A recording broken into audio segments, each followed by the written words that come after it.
السلام علیکم، چینل پہ خوش آمدید۔ نیو ویڈیو اپڈیٹس کے لیے چینل کو سبسکرائب کر لیجئے اور بیل آئیکن کو پریس کر لیجئے۔ ناظرین، سلطان محمود غزنوی ایک مشہور بادشاہ تھا۔ ایاز اس کا خاص خادم تھا۔ ایاز کی نیک طبیعت اور اچھی عادتوں کی وجہ سے محمود غزنوی اپنے دوسرے درباریوں کی نسبت اسے بہت زیادہ عزیز رکھتا تھا اور اس سے مشورہ لیے بغیر کوئی کام نہ کرتا تھا۔ بادشاہ کے اس سلوک کو دیکھ کر سارے درباری بہت جلتے تھے کہ یہ معمولی غلام بادشاہ کا اتنا مقرب کیوں ہے۔ یہی وجہ تھی کہ ایک مرتبہ انہوں نے بادشاہ سے کہا، ایاز آپ کے ہیرے جواہرات کو چرا کر ایک جگہ چھپاتا رہا ہے اور اس کام کے لیے اس نے ایک کمرہ مخصوص کر لیا ہے۔ اس کمرے کے دروازے پر ہمیشہ تالا لگا رہتا ہے اور کوئی بھی شخص اس میں نہیں جا سکتا۔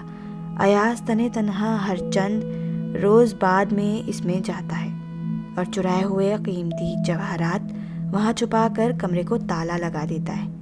در حقیقت وہ آپ کا خزانہ خالی کر دینا چاہتا ہے۔ بادشاہ کو اپنے درباریوں کی اس بات پر یقین نہ آیا، لیکن پھر بھی ان کو مطمئن کرنے کے لیے اس نے حکم دیا، سب کے سب جائیں اور اس کمرے کا دروازہ توڑ کر جو کچھ بھی اس میں ہو وہ لے آئیں۔ درباری جب اس کمرے میں پہنچے تو وہاں انہیں سوائے ایک چرواہے کے پھٹے پرانے لباس اور ایسے جوتے کہ جو جھاڑیاں کاٹنے والے پہنتے ہیں اور کچھ نہ ملا۔ پھر زمین کھودنے کے لیے مزدور بلوائے گئے۔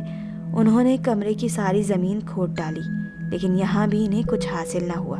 انہوں نے سارا ماجرا بادشاہ کو بتایا۔ بادشاہ نے ایاز کو بلوایا اور اس سے پوچھا، کیوں بھائی، تم نے ایسا کام کیوں کیا؟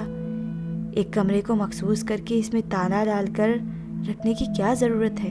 تمہارا یہ طرز عمل دوسروں کو اپنے آپ سے بدگمان کرنے کے علاوہ اور کچھ معلوم نہیں ہوتا۔ ایاز نے جواب دیا، میں آپ کو اصل حقیقت بتا دیتا ہوں۔ بات دراصل یہ ہے کہ میں پہلے ایک چرواہا تھا۔ جھاڑیاں اور گھاس پھوس کاٹنا بھی میرا کام ہوا کرتا تھا اور اب میں بادشاہ کا وزیر بن گیا ہوں۔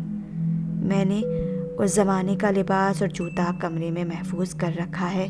جب میں اپنا یہ لباس اور جوتا دیکھتا ہوں تو اپنے آپ سے کہتا ہوں، اے ایاز، تم وہی چرواہے ہو اور یہ تمہارا لباس ہے، اور آج تم یہ درباری لباس پہن کر اپنی پہلی حیثیت کو بھول مت جانا۔ کہیں ایسا نہ ہو کہ تم غرور اور تکبر کا شکار ہو جاؤ۔